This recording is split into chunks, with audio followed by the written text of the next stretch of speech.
Hey, what's up everyone? Welcome back to Babylon Talmud. Today we're studying Daf Nun Hey, Daf 55 of Masechta Pesachim. Today's Daf, as somebody said once a few years ago, there's a bunch of stuff in here. And there's a bunch of stuff in this Daf. So, it talks about doing Melacha on Tisha B'Av, Melacha on erev Pesach, Melacha on Chol HaMoed, all sorts of Melacha in Yonim. So, that's what we're going to do today. Let us begin. We're on Daf Nun Hey. Yes, Daf Nun Hey, very first line of the Daf. So this was a Mishnah that we had on Daf Nun Dalet Amud Beis yesterday. It said, so it was talking about if they have a minig to do, if the minig is that they do Melacha on Tisha B'Av, so they do Melacha on Tisha B'Av. The minig is that they don't do Melacha on Tisha B'Av, so they don't do Melacha on Tisha B'Av. And they say, but no matter what the minig is, the Talmidei Chachamim, they do not do Melacha on Tisha B'Av. And says, Reb Shimon ben Gamliel, L'olam Yaisa Adam Atzmo Talmid Chacham, a person can always make himself into a Talmid Chacham. Can always treat himself like a Talmid Chacham, meaning that to not do work, and that would be acceptable. So now the Gemara has a kasha, and I actually asked this question yesterday. I thought it rang a bell, and the Gemara Taka quotes the Gemara from Brachas. The Meimed Reb Shimon ben Gamliel Savar Lo Chashinan L'Yora V'Rabanan Tzavi Chashinan L'Yora. Aha. So the Gemara wants to know. So this implies that the Chachamim are concerned about Yuara. That the Chachamim are concerned, right? They say only the Talmidei Chachamim don't do work on Tisha B'Av. But if you're not a Talmid Chacham, so then if the minig is to do work, so do work. Reb Shimon ben Gamliel says, no, anybody, if you don't want to do work, you don't have to do work. So it sounds like the Chachamim are concerned that, any nudnik like me, so it wouldn't be appropriate to refrain from doing work on Tisha B'Av unless you're a Talmid Chacham, because you can't just pretend like you're a Talmid Chacham. Whereas according to Reb Shimon ben Gamliel, he's not concerned. So now, but we see the opposite in Masechta Brachos. The Tananas, we learn in the Mishnah Masechta Brachos, Chosin, a groom, if he wants to read Kriyas Shema on the night that he gets married, so he can. That's the Chachamim's opinion. Rabbi Shimon ben Gamliel Omer, Lo kol harotz lito es Hashem yito. That not anybody who wants to, say that he's such a big Talmid Chacham that he's going to be able, or that he's such a great person that he'll be able to have kavanah. You can't just decide that you're on the level that you can have proper kavanah. So we see over there that the Chachamim are saying that anybody can read Kriyas Shema on the night of their wedding, whereas Reb Shimon ben Gamliel says not just anybody can do it. Right? Lo kol harotz lito es Hashem yito. Not anybody who just wants to, as Rashi says, like take on the mantle, right? The keser prishus v'yiras chet, the mantle of being very separate and staying away and having fear of sin. Anyways, so we see over here that the Chachamim are concerned about people, you're just prancing around the Talmidei Chachamim, whereas Reb Shimon ben Gamliel is not. Yet by Kriyas Shema on the night of your wedding, it's the opposite. So Reb Yochanan Muchlefes Hashita, so Reb Yochanan says that one of them is backwards. Okay, fine. Rav Shisha B'Rei Rav Idi. So now Rav Shisha B'Rei Rav Idi, who's been getting a lot of time recently. I don't know, how often do we see Rav Shisha B'Rei Rav Idi? I don't know. It's not exactly like Abaye and Rava. But over the past, I'd say over the past week, he came up yesterday, came up on Daf Memtes. I don't know, maybe other times too. Anyway, so it says of Shisha B'Rei Rav Idi, lo tepach, do not switch it around. The Rabbanan lo kasha, the Rabbanan are not causing a problem for themselves. Hachal came to lo d'chuli alma avdei melacha v'yu lo avid mechzik yura. Look, I understand the Chacham. Over here by Tisha B'Av, if it's a place where the minig is to do Melacha, and only the Talmidei Chacham are not doing Melacha, and then this guy decides that he's not going to be doing Melacha, well then it's shtikol hori, right? Everyone's doing Melacha and he's not. Why? He thinks he's such a big Talmid Chacham. Aval Hasam, when it comes to Kriyas Shema, kim d'chuli ama kari, v'yu nami kari, lo mechzek yora. When it comes to Kriyas Shema, what's he doing at the end of the day? He's saying Kriyas Shema, everybody says Kriyas Shema, so he's not really making such a statement. He's just doing like everybody else is doing. Therefore, by Kriyas Shema, they're not really so concerned. When it comes to, if this person wants to make a point of refraining from doing Melacha, it sticks out, and therefore they're not willing to be okay with that. Reb Shimon ben Gamliel, lo kasha. So also Reb Shimon ben Gamliel is actually not arguing on himself in the two cases, because Hasamu debein and kavana. Because, so Reb Shimon ben Gamliel, when it comes to Kriyas Shema on the night of your wedding, so Kriyas Shema you have to have kavanah. And look, we can attest to the fact that this guy is not going to be able to have kavanah. He's just a regular guy, and Mistami is not going to have proper kavanah on the night that he just got married. So, therefore, if he wants to say, no, I will have kavanah, well, then that's being a shtickle haughty, and therefore, Reb Shimon ben Gamliel is going to say over there, lo kol harotzalito as hashemito. Aval hacha, but here by Tisha B'Av, what, the guy doesn't want to do work? Well, he's just like everybody else who doesn't want to do work. Lo merzek yura, it doesn't look like haughtiness. Amre, they're going to say, Melacha ideleisle, look, he doesn't have any work to do. What do you want me to tell you? Go out and see, he's not alone, right? Go out and see how many other people are just sitting around doing nothing all day. So it's not going to be particularly haughty. So it says of Shisha B'Erev Idi that the Rabbanon do not argue on themselves. They can explain why they make sense, why they hold like they do in each case. And Reb Shimon ben Gamliel can do the same. Nu Mishnah v'Chacham Omim. The Chacham say, "B'Yehuda hayu osin melacha b'aviv Pesachim ad chatzos u'v'Gadol hayu osin kol iker." Okay, so so the Mishnah at the very beginning of the parak, what daf was that? Daf Nun. The Mishnah on Daf Nun Amud Aleph said that if the minig is that you do Melacha on Tisha B'Av, so do Melacha. If the minig, on erev Pesach. So if the minig is that in a certain place that you do Melacha on erev Pesach, so do Melacha. If the minig is that you don't do Melacha on erev Pesach, don't do Melacha. So now says the Mishnah now, the Chacham say B'Yehuda hayu osim Melacha b'aviv Pesachim ad chatzos. That in Yehuda they would taka do Melacha on erev Pesach until chatzos. V'Galil hayu osim kol iker, but in the Galil they would not do Melacha on erev Pesach bichlal. Halayla, what about at night? What about the night between the 13th and the 14th? The night of B'dikas Chametz. B'shamay Osrim, V'sil Matir Nad Enitzachama, B'shamay says it's Osir. You're not allowed to do Melacha at night. Whereas Beis Hillel say that you are allowed to do Melacha that night until sunrise. Says the Gemara. Meikar Tana Minhagol V'sov Tana Isur. What's going on over here? At the beginning of the parak, when we're talking about doing Melacha on erev Pesach, we're talking about minhagim. If the minig is to do Melacha, you could do Melacha until chatzos. If the minig is not to do Melacha, don't do Melacha. Now all of a sudden we're saying what? Beishamei Osrim, Beisil Matir. We're talking about Isurei Melacha. Like, what's going on here? First we start with minhagim, now we're talking about Isurim. Like, let's get a shtickle clarity over here. Reb Yochanan Lukasha. Reb Yochanan says it's no problem. Reb Meir, Reb Yehuda. It's a machlokus between Reb Meir and Reb Yehuda. Okay. The Tanya is learning the Brisa. Reb Yehuda. Says Reb Yehuda, Be Yehuda, then the region of Eretz Yisrael called Yehuda, you also Melacha b'aviv Pesachim ad chatzos. They would do Melacha on erev Pesach until chatzos. U'v'Galil einan osin kol iker, whereas in the Galil they would not do Melacha on erev Pesach bichlal. Amar lo Reb Meir. Reb Meir says to Reb Yehuda, Maraya Yehuda v'Galil chan. Why are we talking about Yehuda and Galil? Like, what's specific? What's special about Yehuda and Galil? Ella. Makom shenagu lasos melacha osin, makom shenagu shelo lasos melacha ein osin. There's nothing specific about Yehuda and Galil over here. Rather, what it is that in any place where the minig is that they do melacha, you can do melacha. If the minig is you don't do melacha, you don't do melacha.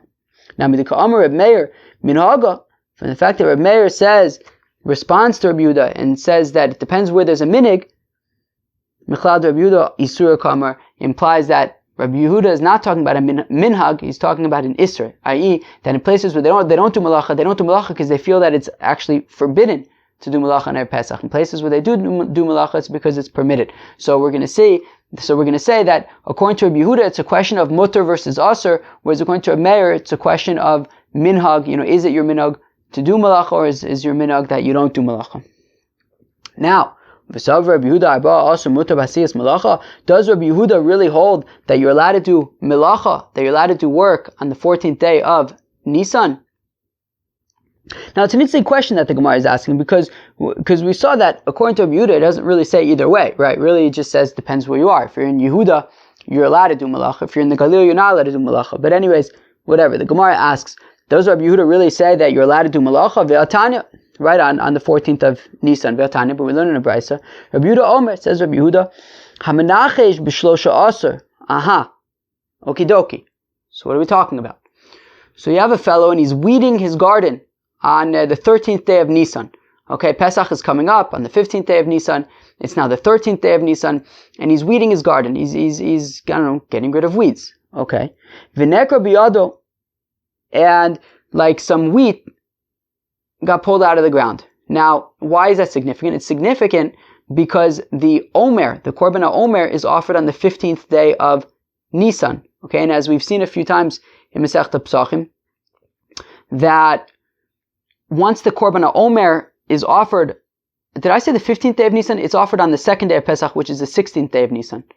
So, right, the first day of Pesach is the 15th, then they offer the Korban Omer on the 16th. Now, once they offer the Korban Omer, now any of the Chadash, any of the produce from that year, you're now allowed to consume. But until the Korban Omer is offered, you are not allowed to consume the produce of that year. Now, the concern here is that if he pulls it out of the ground and it's not yet ripe, then he puts it back into the ground. Well, then if it's not considered like it's taken root before the Omer is offered, well, then he's going to have to wait until the following year. But if we can argue that already by the time the Omer was offered on the 16th of Nisan, this grain already took root, well, then the Korban Omer permits it, and then when you harvest it, you can eat it immediately. So the idea over here is that this fellow was weeding his garden, and he accidentally pulled out like some wheat or something. Now, it's not yet ripe, so he wants to put it back into the ground. The question is, will there be enough time for it to get back into the ground and to take root before the Korban Omer is offered on the 16th day of Nisan? And if there is enough time, then that means that once the Korban Omer is offered, then these guys are included in it, and when they're ripe, you'll be able to eat them immediately. If they haven't yet taken root, well, then they're not going to be included in this year's Korban Omer. You're not going to be able to eat it until the following year. So let's read that again. So Rabbi Yehuda Omer says, Rabbi Yehuda Menachish b'shlosha aser. If a person is weeding his garden on the 13th day of Nisan, mutar v'nekra biyado, and then some wheat or something got pulled out of the ground. Shosla b'makom atit. So what you do is you put it back into the ground in some kind of like muddy place where the wheat will be able to take root before the 16th day of Nisan. Vein shosla b'makom agrid, but don't put it in a dry area where it's not going to be able to take root. Now, here's the question. B'shlosha asar in, b'arba'a asar lo. Now, Rabbi Yehuda seems to be saying specifically that you're weeding on the 13th day of Nisan. Why not weed on the 14th day of Nisan? If, after all, Rabbi Yehuda holds that you're allowed to do Melacha on the 14th day of Nisan. Now, Michde, let's see. Shamina le Rabbi Yehuda. Now, we know that Rabbi Yehuda's opinion is the Amr that he says, Kol arkava she'ena koletes l'shlosha yomim, that anything that you put into the ground that's been there for less than 3 days, she'ena koletes l'shlosha yomim shuveina koletes. If it doesn't take root after 3 days, well, it's not going to take root at all. Now, which means that 3 days is enough time for something to take root, according to Rabbi Yehuda. And therefore, if Rabbi Yehuda only needs 3 days, well then visakadaitech arba'a asar mutar b'asiyas melacha. And if you say that you're allowed to do, if Rabbi Yehuda holds that you're allowed to do melacha on the 14th, well then lama li shlosha asar. How come he's saying that the fellow is specifically weeding on the 13th day of Nisan? If you were to be weeding on the 14th day, that should be just fine. He's weeding on the 14th day. The thing gets pulled out of his hand. He says, whoa, and then he puts it back in the ground. And now you have whatever's left in the 14th. You have the entire 15th. You have whatever is there on the 16th until the Omer is offered. 3 days. And it's enough for it to take root. And whenever it's ready, you can now eat it, and it'll be included in that year's Korban Omer. So from the fact that Rabbi Yehuda, even though the 14th would be enough to technically be able to chop around in this year's Korban Omer, and yet Rabbi Yehuda says don't plant it in the ground on the 14th, or meaning we're not talking about a person who's weeding on the 14th, rather he's weeding on the 13th. Why is he weeding on the 13th? What's wrong with the 14th? What's wrong with the 14th is that you're not allowed to do Melacha on the 14th. So we see that Rabbi Yehuda holds that you're not allowed to do Melacha on the 14th. That's the Gemara's kasha. So Rava says, well, That price is talking about in the Galil, where they're not allowed to do it, where they don't do Melacha on the 14th. That's why Rabbi Yehuda said on the 13th. Because after all, Rabbi Yehuda says that in Yehuda they do Melacha on the 14th, but in Galil they don't. So that Brisa, which is talking about weeding on the 13th, it's in the Galil where they don't do Melacha B'chlal on the 14th. Now question, how come Rabbi Yehuda specifically says the 13th? Can't he still say that maybe they were weeding at the 13th at night? Right? Kill the night of the 14th. So Rav Sheshes ki Beis Shammai. So Rav Sheshes says, well, it's like Beis Shammai, who says that you're not allowed to, that the Mishnah is assuming like Beis Shammai, that you're not allowed to do Melacha at night. Okay. Rav Ashi says, Lo Beis Hillel. You could even say it's like Beis Hillel, who says it's mutter to do Melacha at night. Okay, well, so then how come Rabbi Yehuda is saying Dafka that we're talking about during the day, why not at night?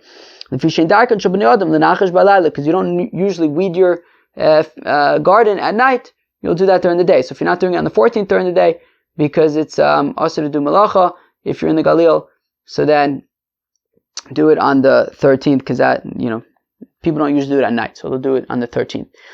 Ravina Amar La'olam Yehuda. So Ravina says actually it's talking about Yehuda. Okay, so if we're talking about Yehuda, so then you're allowed to do Melacha on the 14th. So why is Rabbi Yehuda talking about the 13th? So V'ashrasha Chad Miktzas Hayom Kechulo Aminan Trey Miktzas Hayom Kekula Lo Aminan. Says Ravina, look, we're willing to say one Miktzas Hayom Kekula, right? Meaning, in order for the replanting on the 14th to work and to be able to chaparine in this year's Korban HaOmer, you would have to say that whatever is left in the 14th counts as a day. Then you have the entire 15th, and whatever part of the 16th before the Omer is offered also counts as a day, and that's how you get your 3 days. So it says Ravina, look, we're willing to say Miktzas Hayom Kekulo one time, but to say that 2 out of the 3 days are partial days is shtickle pushing it. So therefore, that is why Rabbi Yehuda is suggesting that they are weeding on the 13th, so that you have the entire 14th, the entire 15th, and then whatever part of the 16th before the Korban Omer is offered. Okay, fine, very good. So we see that according to Rabbi Yehuda, he says that in Yehuda they would do Melacha on erev Pesach, and in the Galil they would not. New Mishnah, Reb Meir Omer says, Reb Meir Kol Melacha she'eschil ba kodem la'arba'a asur gromer ba'arba'a asur. Okay, so Reb Meir says that any Melacha that was began before the 14th day of Nisan, so you can finish it on the 14th day of Nisan. Aval lo yaschil ba batchila ba'arba'a asur. However, do not start fresh Melacha on the 14th day of Nisan. Do not start a new project on the 14th day of Nisan. Just finish existing projects. Even though you know that you'll be able, it's obvious that you'll be able to finish the project on that same day. Does not matter. No starting new projects. Only finishing old ones. The Chacham say, there are actually 3 professions that also Melacha b'aviv Pesachim ad chatzos, that these 3 professions are permitted to do Melacha on erev Pesach until chatzos. What are these 3? And that's even like to start new projects. What are these 3 professions? Ve'elu and achayatin, the tailors, v'asaparim, and the haircutters.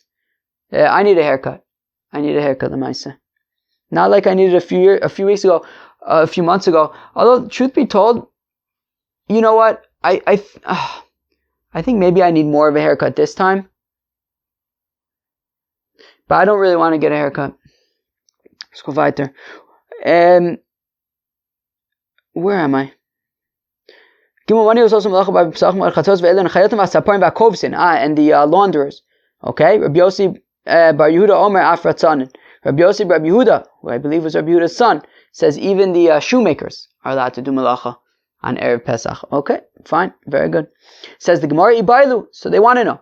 Now, when Reb Meir says that you're allowed to finish an existing project, but you're not allowed to start a new project on the 14th of Nisan, L'tzorech hamoed tnan, so is that specifically things that are needed for the Yom Tiv? But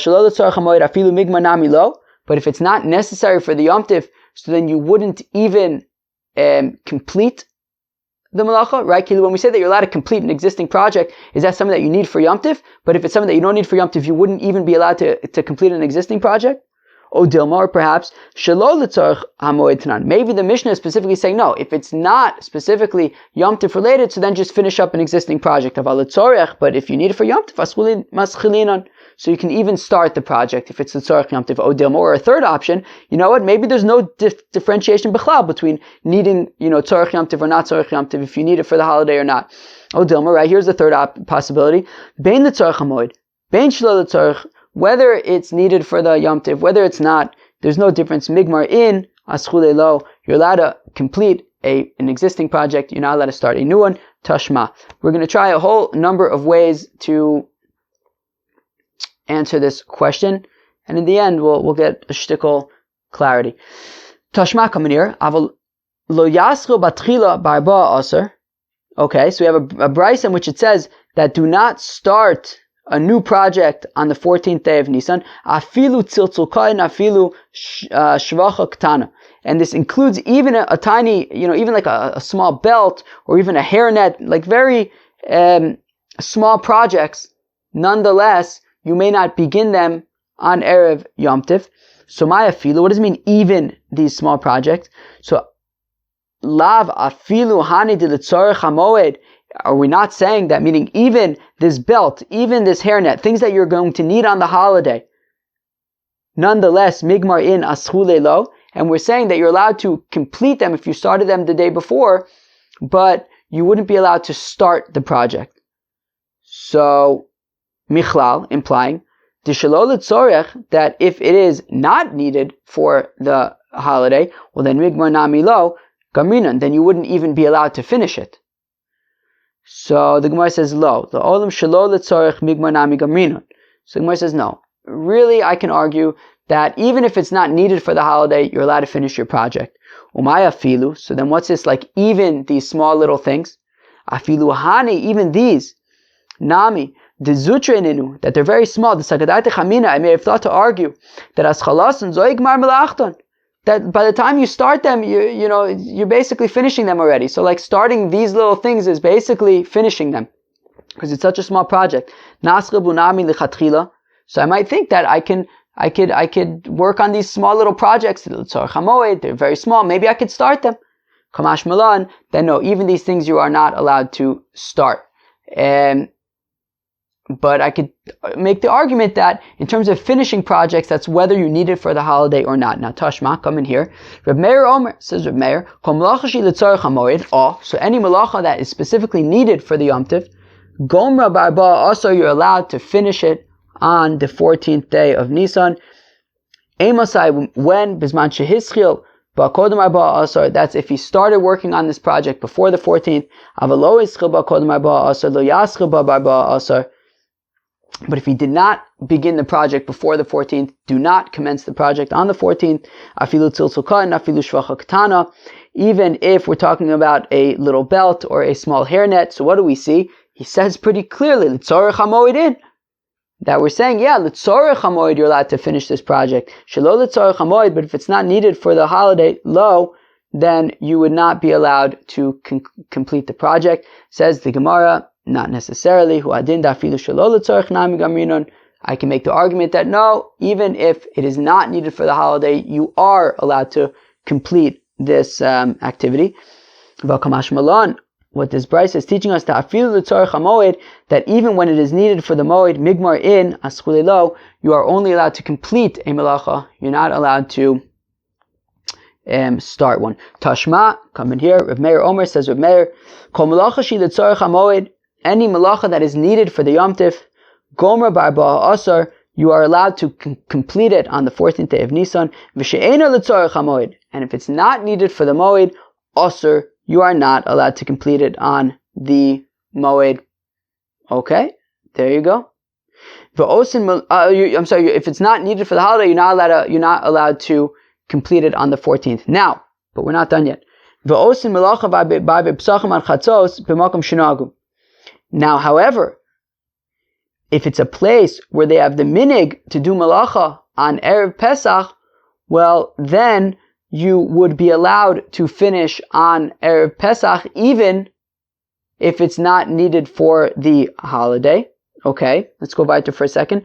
Makom shenagu in lo na'agu lo. So we see specifically in a place where they have the minig to do melacha, you'd be allowed to complete things that you started that are not needed for the moed. But if the minig is not to do melacha, then you may not complete things that are not connected to the holiday. V'shmamina, and we learn from here, l'tzorech hamoed in shelo l'tzorech hamoed lo shmamina. So we see if it's specifically needed for the moed, yes, not needed for the moed, no. Meaning, here's the important part, which is, so, if you live in a place where the minig is that you don't do melacha on erev Pesach, you're nonetheless allowed to complete a project that is needed for Yom Tov. You can complete a project that is needed for Yom Tov, but you may not start. Now, if you live in a place where the minig is that you're allowed to do melacha, then that means that you're allowed to complete a project even if it's not l'tzorech hamoed. But in both cases, you will not be allowed to start a new project. Very interesting stuff. The Chacham say that there are three professions that they are allowed to even start new projects on erev Pesach until Chatzos. Tana, we learn in the Brisa Chayotin that the tailors are allowed to work on erev Pesach. Shekin hedyo tofer kedarko b'chol shamoid, because a regular person is allowed to sew. I guess if he needs to sew something on Chol HaMoed, so then he's allowed to sew. So therefore, on erev Pesach, which is more lenient, certainly, so then even a professional tailor would be allowed to do his job. Hasapar and Bakobsin, the haircutters and the launderers are allowed to do their work on erev Pesach. Shekain haba mimdinas hayam vayotzim beis asurin, because if you have a fellow who came back from a travel on Chol HaMoed, or somebody who got released from jail on Chol HaMoed, misapim mechabsim b'chulush hamoed, that you're allowed to get a haircut or do laundry on Chol HaMoed. In those cases, so since you're allowed to do laundry or get a haircut in those cases, so the haircutters and the launderers are allowed to do melacha on erev Pesach.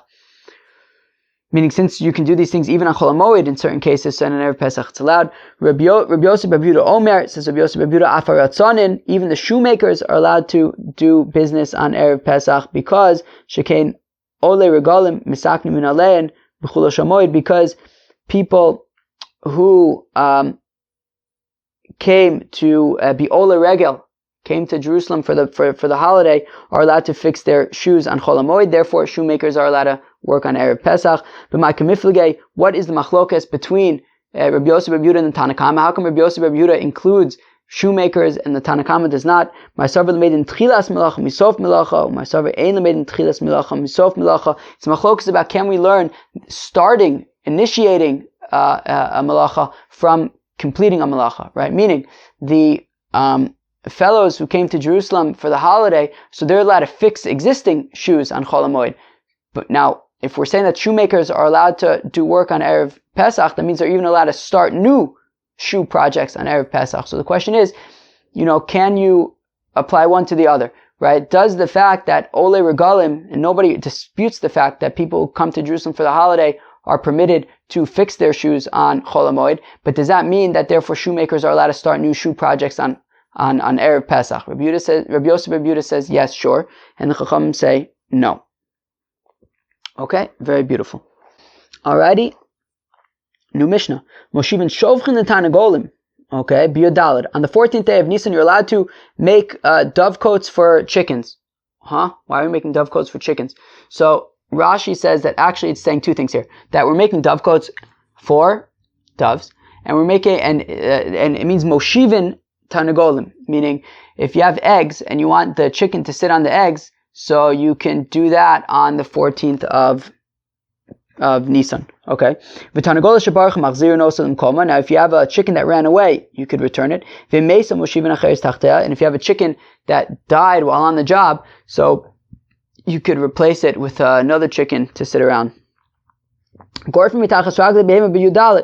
If you have an animal and you want to shovel out, I don't know, maybe like some dung and stuff, whatever it is, you want to shovel out from under the animal. So you're allowed to do that on the 14th of Moed Misakin L'Tzadim, meaning you can shovel it out and you can throw it out in the garbage somewhere.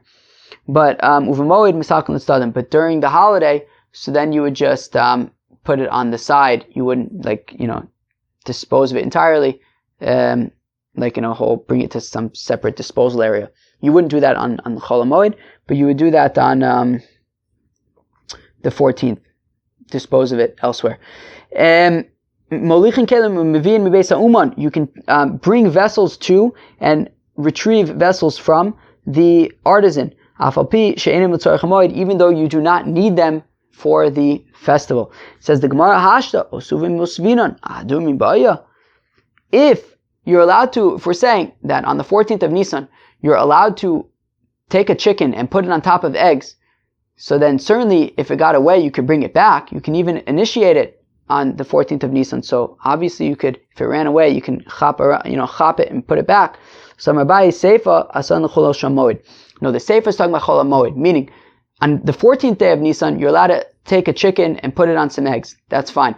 Now, on Chol HaMoed, you wouldn't be allowed to take a chicken and put it on some eggs, but if it was already on the eggs and Taka ran away, so you could chop it and put it back. Amar Rav Huna says, Rav Huna lo shanu ela toch shlosha lemarda, dakati lo parach simra mina v'achar shlosha lishivasa depseda labei legamri. Got that? Let's read that again. Says Rav Huna that when we say that on Chol HaMoed, you're allowed to take a chicken that ran away and put it back on the eggs, so it's under two conditions. Number one, toch shlosha lemarda, that it needs to be within 3 days since it ran away. Dakati lo parach simra mina, that it's like willingness to continue, it's heat, but meaning kilu, it's openness, its willingness to sit on these eggs is still there, right? But after 3 days already, the chicken is not really going to be interested in sitting on these eggs anymore, meaning if it ran away more than 3 days ago. So when we say that it ran away, that if it ran away, you could put it back, it means that it ran away less than 3 days ago. And also, and it also means that it was also already sitting on the eggs for 3 days. That at that point, it's past a point of no return, i.e., these eggs are no longer going to be edible after 3 days of sitting. So I think the fancy word for this is maybe incubating or something very, very advanced like that. Anyways, so says Rav Huna, there need to be these two criteria. A, that the chicken ran away less than 3 days ago, and B, it had already been sitting on the eggs for more than 3 days, because at that point, you can't eat the eggs anymore. Now, but if the chicken had ran away more than 3 days ago, that it's not going to be willing to go, sit on the eggs anymore. Or if it had not yet been sitting on the eggs for 3 days, that you haven't completely lost the eggs yet, meaning you could still theoretically eat them. Then we would not bring back the chicken on Chol HaMoed. Rabbi Ami Omar afilu toch shlosha lishivasa madrinon. Says Rabbi Ami that even if it had not yet been sitting on the eggs for 3 days, still you could bring back the chicken. But how come Tanakama says, how come Rav Huna says that you'd only return the chicken if it had been sitting on the eggs for at least 3 days, and Rabbi Ami says even if it's less than 3 days? So the Gemara answers, the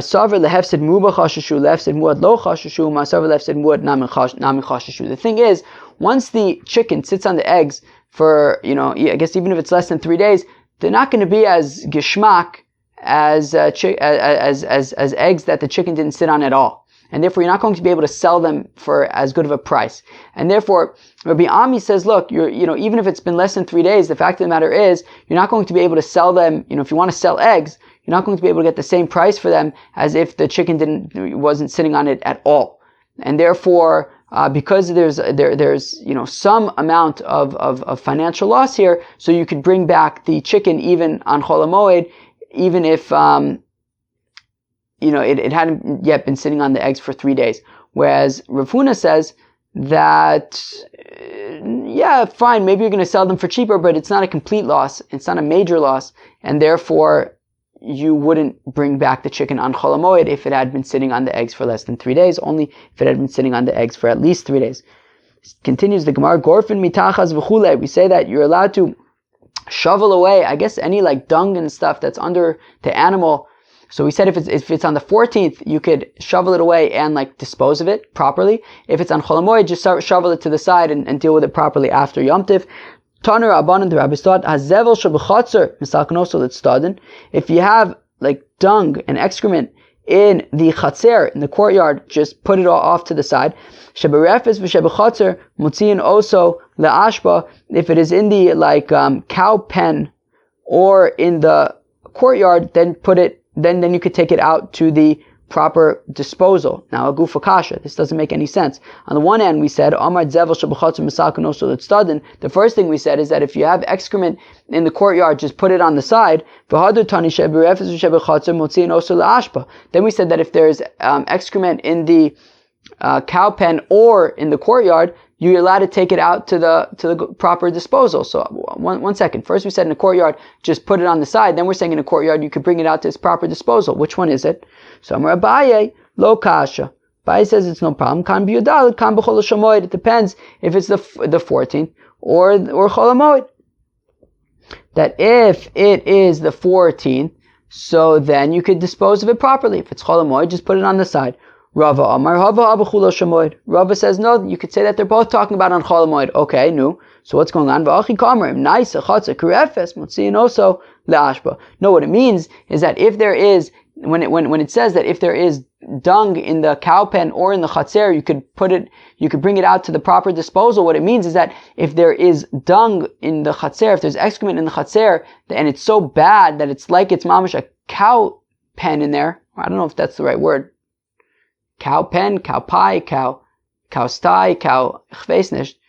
Anyways, if it's mamash a shver matzav dar in the chatzer, so then you'd be allowed to dispose of the excrement to a proper disposal area, even on chol hamoed. That is Rava's explanation. Chevra, let's bring it home. Molichin kelim umevin mibeis ha'uman. You are allowed to take vessels to and retrieve vessels from the craftsman. Amar Rav Papa badiklan Rava. Rav Papa says that our teacher Rava would test us, right? Of course, Rav Papa was a student of Rava. Not a bad Rebbe to have. Actually, it sounds like a very amazing Rebbe to have.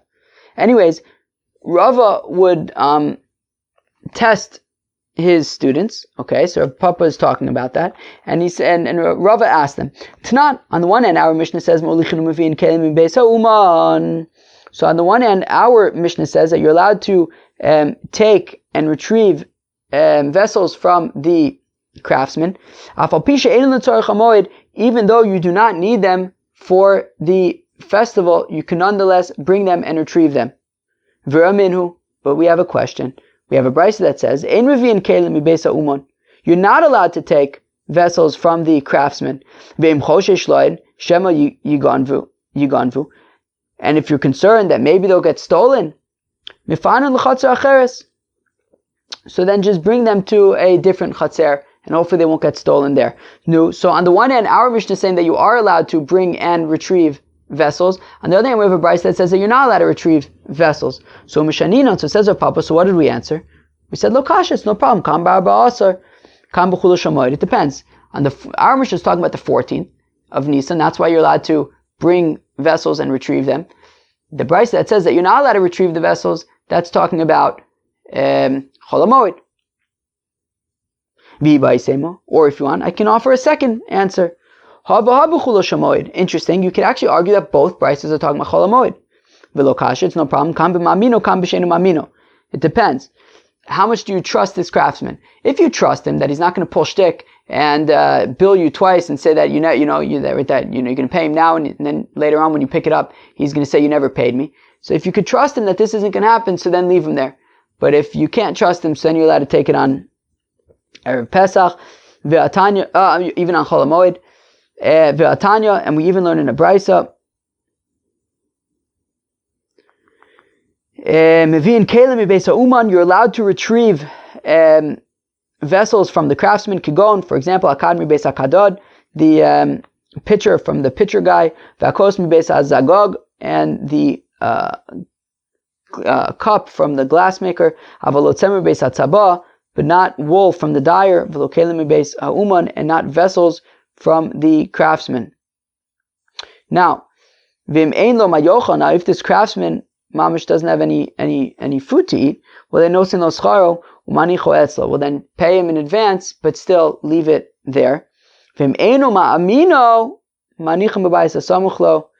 But if he doesn't believe the craftsman, if he's not so straight, if you can't rely upon him, that he's not going to pull shtick and say that, he never got paid, well then you could take it and leave it by the house next door. And if you're concerned that maybe they'll get stolen, well then you can quietly bring it to your house. So what do we see? So we see that trust plays a role over here, that if you can't trust the person, so then theoretically you could take it back with you. So now, Taratz the Mavin, okay, so we answered when you can retrieve the items, but Molichin Kasha. But how do you answer for Molichin, right? The Katani, as the Brisa says, Ein Mavin v'chol shekain de'ein Molichin, right? Meaning, our mission says that you're allowed to bring vessels to the craftsman and you're allowed to take them back. Now we have a Brisa that says that you're not allowed to take back, to retrieve items from a craftsman. And we said that both of them can even be talking about Chol HaMoed, and it depends if you trust him or not. So, now here's the thing. That Brisa says that you're not allowed to retrieve items from the craftsman. If you can't retrieve them, then certainly you can't bring them. So, right, I mean, if they're there already and we're saying you can't bring them back, certainly you can't bring them. So now, we gave an answer about how you can explain why you shouldn't be able to bring them back, because maybe you don't believe the guy. But what about, so meaning, don't bring them there if you don't believe him. If you believe him, so then, what am I talking about? If you don't believe him, so then you could take him back, and that's what our mission is saying. But if you believe him, so then leave him there. Fine, so we explain that distinction. But what would be the reason? We have the Brisa that says that you're not allowed to bring them back, certainly, then you're not allowed to retrieve them, so certainly you're not allowed to take them. So how do we answer that? Our mission says that you would be allowed to bring them. The Brisa says you're not allowed to bring them. So, or at least implies that you're not allowed to bring them. So, the Gemara says, rather, just go with the first answer. It's easier, which is that our mission is talking about in the 14th, and that's why you're allowed to retrieve, take, whereas the Brisa is talking about on Chol HaMoed, and that's why you're not allowed to retrieve and certainly not take. It's just easier to answer that way. Well, that was Daf Nun Hey, Daf 55. What did we talk about in Daf 55? We talked about doing Melacha on Tisha B'Av, right? We had a machlokas in the Mishnah yesterday. The Chacham say that the Talmidei Chacham don't do Melacha on Tisha B'Av. Reb Shimon ben Gamliel says anybody could decide not to do Melacha on Tisha B'Av like the Talmidei Chachamim. We asked the Kasha that maybe there was a backwards opinion in Masechta Brachos, but we explained how we could say. So first Rav Yochanan said that it's backwards, but then we had Rav Shisha B'Reder of Idi who said that no, you can say how they both taka make sense. We discussed doing Melacha on erev Pesach. According to Yehuda, so it's taka, in places where you don't do Melacha, it's taka osher to do Melacha, or in places where you do Melacha, it's mutter to do Melacha. Whereas Rav Meir says it's about minhag. Then in the place where they don't do Melacha, it's because the minhag is not to do Melacha. In the place where they do Melacha, it's because the minhag is to do Melacha, is that they do Melacha. Now, we discussed, and then we had a Mishnah which says that according to Rav Meir, when you're allowed to do Melacha on erev Yom Tov, that only means finishing Melacha, but you wouldn't be allowed to start Melacha milichatchila. And we concluded that what this means is that in a place where you don't do Melacha on erev Pesach, so that means that the only thing that you'd be allowed to do on erev Pesach is to complete Melacha that you need for the holiday. Whereas if you live in a place where you are allowed to do Melacha, it means that you'd be allowed to complete a Melacha even if it's not needed for the holiday. But in any case, you wouldn't be allowed to start new projects. Now, the Chachamim had made an interesting point, which is that there are certain professions that they're actually allowed to even start projects on erev Pesach until Chatzos, and those were hair cutters, launderers, tailors, and Rabbi Yosef Bar Yehuda said even shoemakers. And then at the end we got this new Mishnah where we talked about all sorts of technical things that like you're allowed to do on the 14th, such as you can put a chicken on eggs on the 14th, but on Chol HaMoed you'd only be able to bring it back. Rav Huna said that would only be if it meets two conditions. Number one, that it had already been sitting on the eggs for 3 days, and number two, that it had ran away less than 3 days ago. Rabbi Ami says that even if it was sitting on the eggs for less than 3 days, you would be allowed to bring back the chicken, because you wouldn't, once already the chicken has been sitting on the eggs, you won't be able to sell it for as good of a price. So out of concern for that, we say you can even bring it back on Chol Hamoed if it's been sitting on the eggs for less than a few days, less than 3 days. Then we discussed shoveling excrement from under animals. We had one place we said that you're allowed to move it to the side. The other place says that you're even allowed to move it to its proper disposal area. We saw machlokas between Abaye and Rava. Abaye says that when you move it to the side, it's on Chol Hamoed. When you can dispose of it properly, it's on the 14th. Rava says that you can say both of them are talking about on the 14th, but it depends how much excrement there is. Both of them are talking about on Chol Hamoed. It just depends how much excrement there is. If there's lots of excrement, so then even on Chol Hamoed you can remove it. And then the last thing we talked about was bringing vessels and retrieving them from a craftsman. Our Mishnah says that you are allowed to do both of those things, and we have a brayso that says you're allowed to do neither of those things. The easier way to answer it, which the Gemara ultimately went with, was that on the 14th you're allowed to bring them and retrieve them. On Chol Hamoed you are allowed to neither bring them nor retrieve them. Chevra, have a great Shabbos. Peace.